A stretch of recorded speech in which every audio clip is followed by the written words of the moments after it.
All right, now we're going to take a look at the 1864 election and the assassination of Abraham Lincoln. The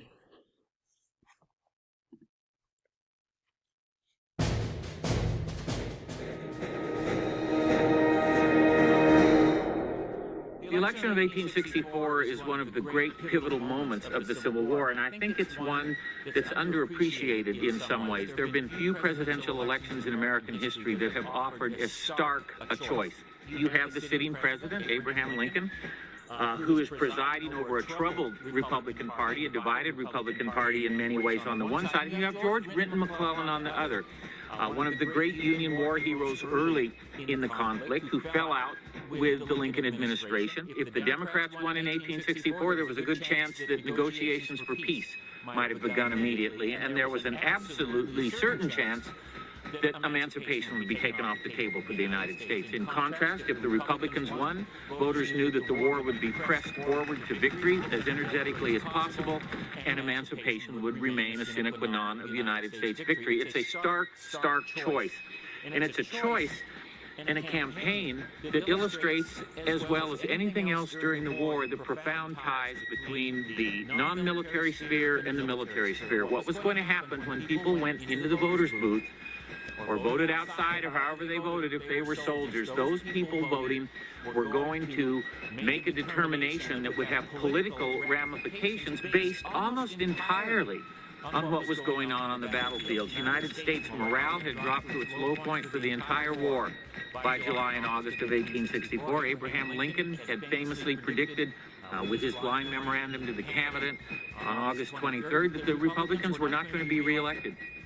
Members of his own party had tried to dump him from the ticket. The Republicans didn't even call themselves Republicans in 1864. They ran as the Union Party, trying to attract Democratic support. They threw Hannibal Hamlin off the ticket and added Andrew Johnson, a Democrat from one of the rebel states who had remained loyal to the Union. All these are efforts to attract as wide a voter base as possible in the midst of a war that seemed to be going the wrong way from the Republican perspective.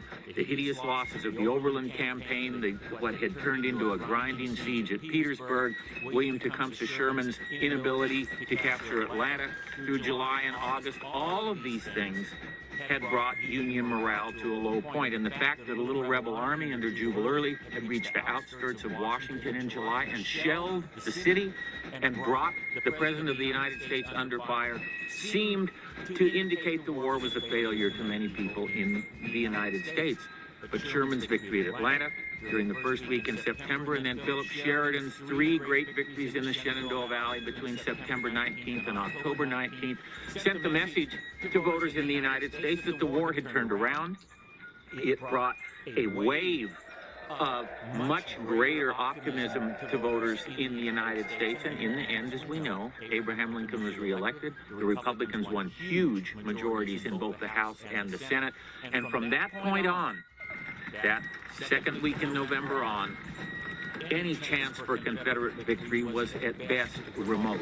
So it's an election that had tremendous consequences. It's an election whose results were tied directly to what men in blue and gray uniforms were doing on battlefields, and it is one of the great dramatic and important moments of the Civil War.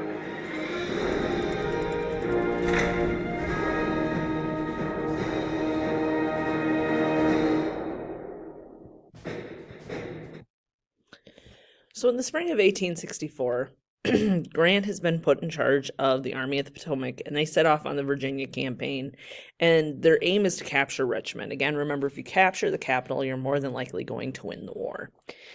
Out in the west, William Tecumseh Sherman takes off on his march to the sea. Remember, he is dedicated to total warfare. He's burning plantations and railways and plundering as he goes. And the Confederates start to fall back, and mostly that's to defend Atlanta from siege by Sherman. And the Confederates are really hoping Lincoln's not going to win this re-election. So the Republicans are wary of Lincoln's re-election at this point, and some tried to even remove him from the ticket. At this point, the Republicans don't even run as Republicans. They run as the Union Party, try and kind of distance themselves from Lincoln and pick up more votes. Lincoln also didn't believe he had a chance of winning. And so to broaden his appeal, Republicans nominated Andrew Johnson from Tennessee as his vice president and kicked off Hamlin off of the ticket as vice president from his first term. There were a lot of criticisms of Lincoln. First of all, some people saw him as the reason that there even was a war. Some believed he was trampling on constitutional rights when he took some of the writ of habeas corpus away and was arresting secessionists in Maryland.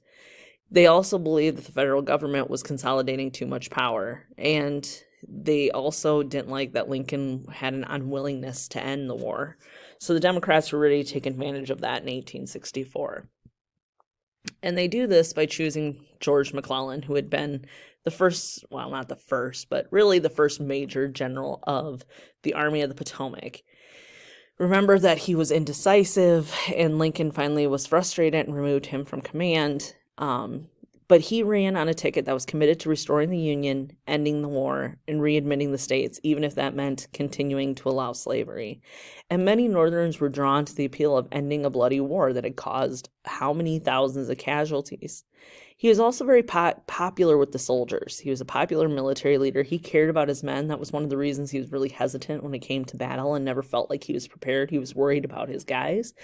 But many of the soldiers worried that he would encourage a win without victory, essentially that they would sit down and come to a peace agreement and all this death and destruction would have been for nothing. So Confederate states did not vote in this election except for Louisiana and Tennessee because they were occupied, but their electoral votes didn't count since they were not readmitted to the Union. So it's just their popular vote. Kansas, West Virginia, and Nevada had become states by this point, and it was the first election that they were voting in. Soldiers played a key role. They influenced voting back home, and they also lined up in their camps to absentee vote. Lincoln had a huge push to get out and get the soldiers able to vote. News from the battlefield changed the outcome of this election, for sure, right? So Sherman lays siege to Atlanta, and it falls in the first week of September. And then Philip Sheridan had won 3 major victories in the Shenandoah Valley, which is in Virginia. Lincoln easily wins in November. He won 55% of the popular vote. He won 212 to 233 electoral votes. And really, it was that unexpected support from the soldiers that contributed significantly to his victory. Here you can see an electoral map of the 1864 election. Notice that all the southern states are in gray because they did not vote. You see that McClellan did win 3 states plus an electoral college vote from Nevada, but he won Kentucky, Delaware, and New Jersey. Otherwise, Lincoln swept the country. One thing I think is interesting here, Iowa has 8 electoral votes in 1864. We're now down to 6 electoral votes, so just something kind of interesting there. So Lincoln wins re-election. In January of 1865, Congress passed the 13th Amendment. So neither slavery nor involuntary servitude, except as punishment for crime whereof the party shall have been duly convicted, shall exist within the United States or any place subject to their jurisdiction. So essentially banning slavery. But it would still need to be ratified by 3/4 of the states per the Constitution. In February, Lincoln meets with Confederate leaders to negotiate peace in Hampton Roads, Virginia. He proposed to compensate slave owners for their loss in property, essentially their loss in slaves. And Davis refused to submit to the disgrace of surrender, and so just kind of spinning his wheels. In March, he is sworn in as president for the second time in his second inauguration. And a man named John Wilkes Booth is in the crowd, and there's actually a famous picture that we'll take a look at. Booth is in the crowd when Lincoln's proposing this idea of equal voting rights for freed slaves. And Booth was quoted saying, "Now by God, I'll put him through," meaning that he was going to assassinate the president. April 9th, Lee surrenders at Appomattox Courthouse to Grant. And on April 11th, Lincoln addresses a crowd outside the White House. They show up in the middle of the night and essentially are serenading him. And so he's speaking from his window of his bedroom. And this is where he really starts to lay out his plan for Reconstruction and how to heal the country and bring the southern states back in to the Union. So John Wilkes Booth, he's a prominent actor.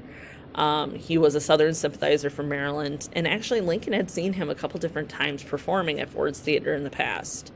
The summer before the assassination, he began plotting with other conspirators to kidnap the president.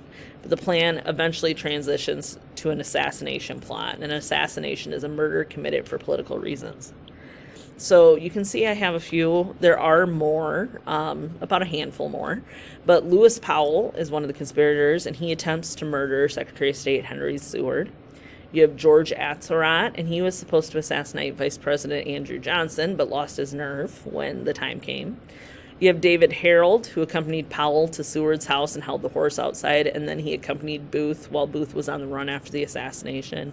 And then I think one of the most interesting and sad stories of this entire thing is Mary Surratt.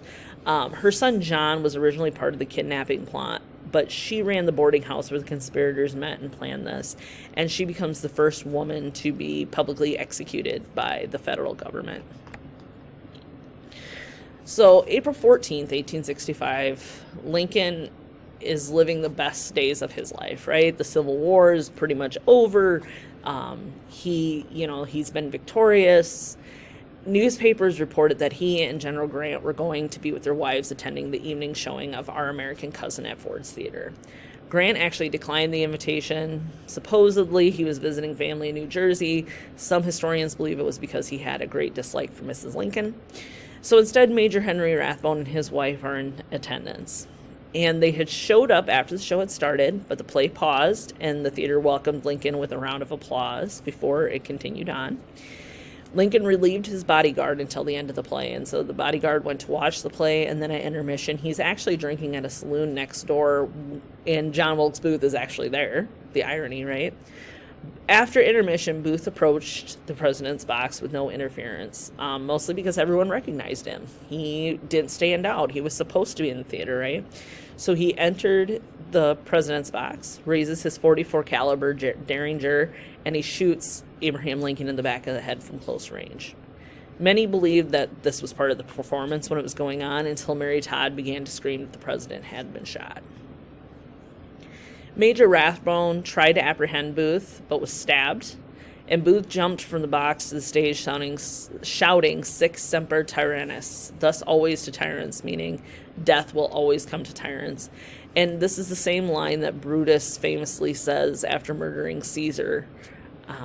As he fell, he did break his leg, but he is able to flee out the back door. Again, no one stops him. He knows Ford's Theater. He knows how to get around backstage. People see him. Oh, it's John Wilkes Booth, the actor. He's supposed to be here. And so he flees out the back door to a waiting horse, and he flees from Washington, D.C. Lincoln was immediately attended to, but there was little that could be done. Even today, he would have died. He was carried across the street to the Peterson House, a boarding house, where he died at 7:22 a.m. on April 15th, 1865. And the public is shocked and outraged. And this actually leads to a wave of anti-Southern sentiment in the North and leads to some pretty serious discrimination against Southerners by Northern people. He laid in state in the East Room of the White House in the Capitol Rotunda for several days. He was at the East Room for a day, I believe, and then the Rotunda for a couple days where they did an official ceremony for him. What it means to lay in state is essentially, it's like a wake. People can come through and view him. On April 21st, his funeral train leaves Washington, D.C. to carry his body home to Springfield, Illinois. And his body is carried in a new invention called the Pullman train car. This really helps Pullman gain some strength as a railroad tycoon. Over 1 million people viewed Lincoln in public buildings in 400 cities and along the railroad route as he was heading back to Springfield. There's also a famous image of a young Teddy Roosevelt in the window of a house as Lincoln's body is paraded through New York City. He was buried in the family tomb in Springfield, Illinois, with his son Eddie and Willie. And from 1865 to 1901, he was actually reburied 17 times. And mostly this was to prevent desecration of his remains, but also because they were doing construction on that tomb to make it more safe. He became more than just a president with his assassination. He became a larger-than-life hero and became the great emancipator.